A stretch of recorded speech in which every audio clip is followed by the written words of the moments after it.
Good evening, everyone. Just wanted to, first of all, begin by thanking you all for coming. I hope that you had an opportunity to enjoy the wonderful, surprising weather that we had today. We were sweating a little here at school. I don't know how you were at work, but we are very happy that you were able to come here today. I'm sure this will be a great and informative evening for you, so I appreciate you coming. So welcome to course selection night. The mission of our school district is to, the Hanover Public School District is committed to excellence in education by nurturing, challenging, and inspiring all students to achieve their full potential and to become productive citizens in a global economy. And so to that end, this is the newly painted front entryway that you saw when you came in. And there is so much truth to this statement because you indeed have to start today to preparing for the future. And many of you have already started preparing for your children's future. So this is a picture of me and my brother and my sister. It's the cutest one that I could find. There are much more horrific ones out there. And this was in the early 1970s. And so my parents wanted a good future for us. So what I did is I asked a lot of my friends this question, well, what does it take to be successful? And I asked them, what do you want for your child's future? So I want you to take a minute right now to just say to the person next to you, I want you to pick 2 words that would describe what you want for your child's future. And just tell it to the person next to you. What are 2 words?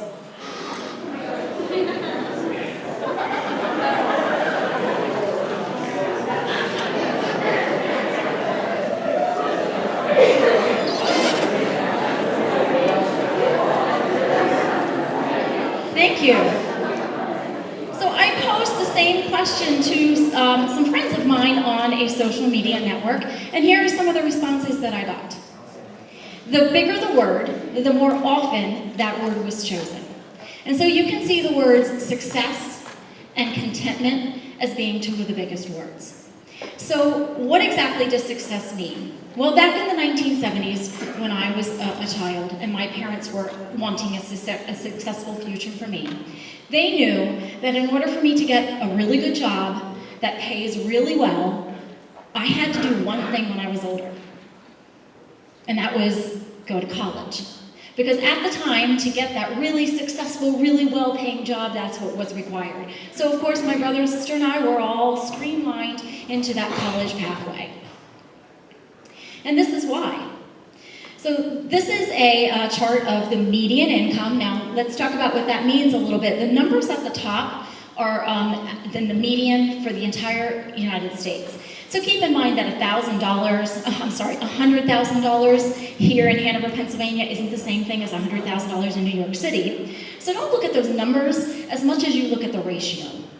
So when you look at somebody with an advanced degree, all the way up to $100,000 annual salary, as opposed to someone with a bachelor's degree, as opposed to someone with some college or an associate's, versus a high school diploma, versus someone who doesn't graduate from high school.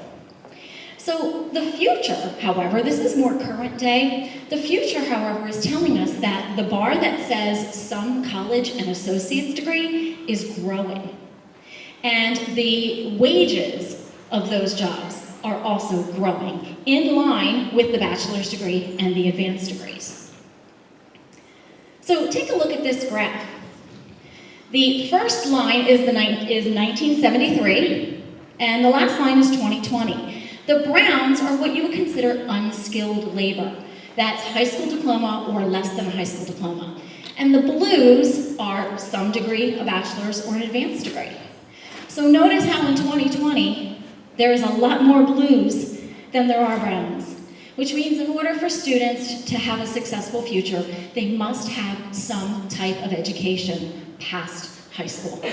And that's why you're all here today, to start planning for some type of post-secondary education. So here are the statistics from the US Department of Labor.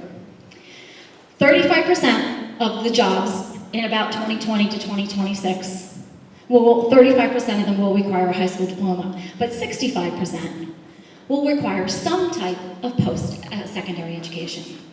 Of that, 35 is the bachelor's degree, and 30% means some college or an associate's degree. So here's a ratio that I want you to memorize. 1 to 2 to 7. So here's what that means. The 1 means that for every one job that requires an advanced degree, that means master's or doctorate, and these are some of those jobs that require an advanced degree, there are 2. For every 1, there are 2 that require a bachelor's degree. And those are some of the jobs that typically require a bachelor's degree. But for every 1 that requires an advanced, there are 2 that requires a bachelor's, there are 7 that require some type of a post-high school, tech school, trade schools, some college associate's degrees. So this is a very fast-growing and expanding part of our job market.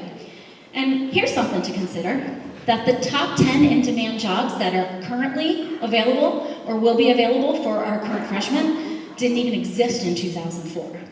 So fast forward to 20 years from now, those jobs will not exist. So here's the question. How do we plan for this? How do we plan for a job market that's changing? How do we plan for jobs that don't even exist? And so what courses should your children take in order to prepare for this future? Well, here's the question that we used to ask, the question my parents asked, is, well, which college are you going to and what's your major going to be? I want you to flip that question a little bit to this. Which career do you want and what does it take to get there? So I know that many of us start talking to our kids about careers, but that's more important than ever for us to do now because not all careers require the same thing.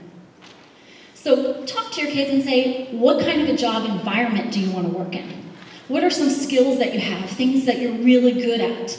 What are things that you're really passionate about? And start exploring those options and those opportunities. And once you've identified those things, then which path do we need to take? Because we want to go down the correct path for the career that they have chosen. So, what is Hanover High School doing for your kids and for the 1s, the 2s, and the 7s? Well, let me tell you what we're doing. So, those of you that are 8th graders are going to be coming to us with the VIP squared, the Visionary Individualized Planning process. So you've been through that, you know what that means. It means you've already started thinking about your careers. So start there when you select courses. What did my interest inventory tell me that I'm good at? And where do I go from here? And so when Dr. Scola came up with the VIP squared plan, that was his vision, is that you would come to high school already knowing what direction you're heading. So for the 1s and the 2s, the kids that we know are college bound because that's what their career requires, well, we have just added another AP course, so we are up to 15 advanced placement courses. The 15th one is computer science, AP computer science principles. So there is an AP course for everything. If you are really good in art, we have an AP course in art. We have one in world languages, in science, social studies, fine arts. There is an advanced placement course for just about everything here at Hanover High School. If you want to get into a really good college, you want to try to take as many AP courses as you think that you can handle. And we celebrate our students that take AP courses. This was a bulletin board I had put up of some students that scored really well on those AP exams. We had 105 kids take an AP exam last year. And I think we're going to do better than that this year. But here's the thing about advanced placement classes, is you have to start planning for those as freshmen. In the educational planning guide, and I'll tell you where to get that in just a minute, you're going to see a flow chart for every single subject, for math, science, social studies. And so for 9th grade, you will see in the science flow chart, 9th graders get to choose physical science or biology. And you see that if you want to take AP, you really want to start with biology. So that's kind of the point of those flow charts, that you want to think ahead. So if you are a freshman or a sophomore or a junior and your kid is in that grade, don't just think about next year. Think about the end game. And if you want to go into a medical field, then you're going to want to take AP Bio and AP Chem. So plan those courses based on their career goals. So these are some of the colleges that our kids have gotten into. We are very proud of the students that are graduating here from Hanover High School. We're getting into increasingly more selective colleges, and we're really pleased with the way the AP courses have helped for those students to get into those colleges. So we're very proud of that, so proud in fact, that I asked my seniors to submit a picture of them when they get their acceptance letters. Some of our kids have multiple acceptance letters and multiple pictures. If you happen to be the parent of a senior, please tell them I need their picture, because we have way more than that. So I'm very pleased to celebrate the college acceptances that we get. Last year, in a graduating class of approximately 100, I don't remember the exact number, we earned $2.5 million in scholarships that were accepted. So they were offered way more than $2.5 million, but I want you to do the math there. $2.5 million among 100 graduates. That's incredibly impressive. And it's because of the rigorous courses that we offer and because the students worked really hard to maintain really good grades in those courses that we were able to get this kind of money for our kids. So for the kids that are in the college track, that's what we have. Plenty of high-level courses. My advice to you as a parent is have your kid enroll in the highest level course they think they can handle. And as many of them as they think they can handle. That's my advice for the college bound. So let's take a look at those 7. The kids that are going to have some college or an associate's degree or a tech or a trade school. Well, we have multiple opportunities to both explore careers and to actually receive certifications. So this is our entertainment technology. This is actually a 3D modeling class where they're creating the artwork for a video game. We have a virtual reality class where the kids actually create a virtual reality environment. We have a metal shop. I am going to invite Mr. Abels up in just a little bit to talk to you about the credentialing for metals, machining. We have a foundry. We have welding. We are graduating welders that are getting really good jobs right out of high school. And we have construction technology. And so some of those kids who would normally go to a trade school might not even have to because they're getting that training right here in Hanover. Culinary Arts. In fact, the refreshments that we have for you today were made, baked, cooked by our Culinary Arts students. So you're going to get to see some of the final product there. We have music technology, a boatload of careers that could happen because of music technology. And that's the dubbing, mixing, the blending of music, sound recording, editing music, done all in our recording studio. We have robotics and engineering. Those robots, it's a contest, they're competitive, it's a little arm, the arm has to pick up the ball and it has to throw the ball over a 2-foot or 3-foot wall. And so that's the competition for robotics. And you can see the kids working on those, very passionate about it. Our whole world is filled with robotics, a really important skill to have for a variety of careers. We have biotechnology for those wanting to go into the medical field. Medical technicians are in high demand, as are IT. Any type of technology is in really high demand, not necessarily requiring 4 years, sometimes 2. Of course, other medical fields do require the 4 years or the advanced, and we have everything available for all of them. So these are pipettes. I am not going to pretend to know what they're doing here, but they're doing stuff with genes and DNA and using those little pipettes to do all kinds of crazy stuff. But it's really cool. And so credentialing. I'm going to bring Mr. Abels up. He has taken the lead on providing our students with opportunities to get credentials, so I'm going to have him speak to you about that. Good evening, ladies and gentlemen, and first and foremost, thank you all for taking the time out of your busy schedule to come join us on course selection night. We know you all have busy lives, so thank you for your time. As Ms. Houck said, the goal of Hanover High School is to create a fully comprehensive technical career and technical school that also focuses on academics. So students that want to go to highly competitive academic colleges can do that. and then students who are more career-minded can do that as well. So we've offered a tremendous amount of programming, and I'm kind of going to go one by one, and if you have any questions about these programs, I'm more than happy to speak to you after this, and I'm sure our tech ed teachers will do that as well. So we offer a PDE-approved welding technician program. It's the same one that you would see at a York County School of Technology or a technical school. It does have the NOCTI credential as part of it, which is a nationally recognized certificate. So students will be able to graduate with both the high school diploma and the NOCTI credential, which will make them far more competitive when they're applying for jobs both locally and globally if they choose to. We also have a PDE-approved Diversified Occupations program, and what that program is, it's for students who want to learn more about soft skills, job-changing skills, and what they'll actually be able to do is take English for most likely first period, then they'll go into Mr. Harnish's theory class, and then many of those students at 941 push out into the workforce, work 15, 30, 40 hours a week, and are able to not only get that paycheck and earn that money, but they're able to get the high school diploma with that NOCTI credential as well. We offer a NIMS pre-apprenticeship. NIMS is the National Institute for Metalworking Skills. It is the most significant national industry. Anyone who is in precision metal machining knows about it.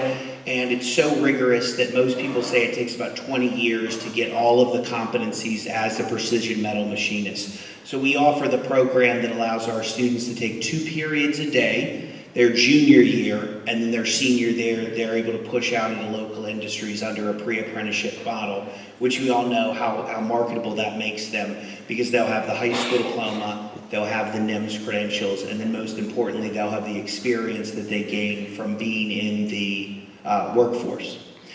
We also, this year, the second semester, are proud to offer a culinary certificate. So we partnered with many local businesses, and what we're able to do with those businesses is come up with a task grid or a set of competencies. The businesses have signed off on those, and much like a technical school model, we have that credential for our students that successfully show that they understand those competencies. We've also done the same thing, partnering with a few local businesses for music technology. So as Ms. Hauk said, that would be more of the dubbing and the manipulating of music and things like that. And that has a credential as well with an occupancy task grid and things like that. Finally, we are offering a Mechatronics course second semester. That Mechatronics course is partnered with Robotics. And basically what Mechatronics is it's mechanical engineering, it's electric, it's controls, it's panels, and that's for students. Think about when a machine breaks, who troubleshoots that machine on a factory line or an assembly line to make sure it's working appropriately. It's a very, very hot commodity right now, and we've articulated an agreement with Gettysburg that will allow our students to come in with 6 to 9 credits if they choose to enter that program. So all in all, we're extremely proud of the credentials that are PDE approved and some of them local micro-credentials that we offer our students to make them more marketable. And I'm very proud to say that this is something that other schools just aren't doing. So we're very much ahead of other schools and ahead of the game in this regard. We also showcase our students. Currently, we have 100% job placement for our students who have chosen to be in the metals lab and work through those programs. And Mr. Williams and Mr. Minnick do an amazing job, not only showcasing the skills, but showing off their competencies. We had 3 students who were in the NOCTI welding program. We're going to have 10 next year, so you think about the growth. All 3 of them scored advanced on the performance task, so we're really producing metal workers that are of an extremely high quality. And like I said, any other questions, please feel free to talk to us. Thank you so much for your time, and back to Mrs. Howard. So you may have heard some of your kids, if you were a parent of a student already in high school, talking about a hybrid class. So I wanted to tell you a little bit about those. We have a large number of our classes that are run using the hybrid model, and we use our very own system called Firefly Blend. So if you are a student logging into, this happens to be our statistics course, this is what you would see, and each one of those is a separate lesson. So my teacher would tell me which one I need to go to, and I would click on it, and I would get a screen that looks like this. And this is basically the lesson plan. So you may have seen some of your kids going through each of these sections in Firefly Blend. And what's nice about this is that all of the readings, the resources, videos, activities are all right there online. I know you've heard some of our local schools going to Cyber Snow Days. This is kind of how we do it. We have all of our courses that are online, and what's great about that is that you can access it at home as well as you can in the building. So teachers are given a great deal of flexibility, because if you are one of those students who is able to kind of go through all of these very independently, because you're an independent learner, you may not have to come to class the next day. And instead, you would use our hybrid scheduler. And so what that means is if I don't have to come to my statistics class on Wednesday, I can schedule myself to go to a different place in the building. Some kids are scheduling themselves to spend extra time in the metals lab. They go to Mrs. Conover's room to work on the video game that they're creating. They might go to the ILC to take advantage of those opportunities. So students can work on projects that are ongoing, and on the days when they don't have to be in class, they can sign up and just click on one of those seats and go to a different location in the building to work on one of their projects. So this is something that we are evolving. This is the first year we've tried it out. We're going to expand that for next year, and I'm really excited about the possibilities that are available to our kids using the hybrid scheduler. And so the last thing that I want to talk to you about is where you should go to get information about all of the courses. Well, the information can be found in our educational planning guide. There is a link for the educational planning guide on our Hanover High School website. If you go to the bottom right, there is a link that says Educational Planning Guide. I don't have the new one up just yet, but it will be up by the end of the day tomorrow. So the 2018-19 will be available for you by the end of the day tomorrow. Here are the graduation requirements.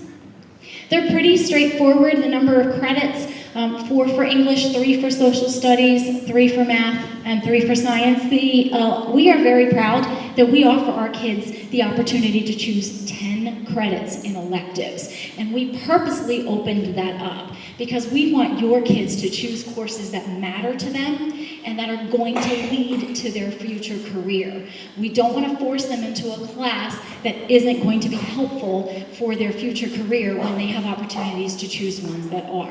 There are only 2 requirements among those 10 credits, is that one of them has to be in math, science, social studies, or STEAM, and the other has to be in music, art, again, in STEAM, family career development, or tech ed.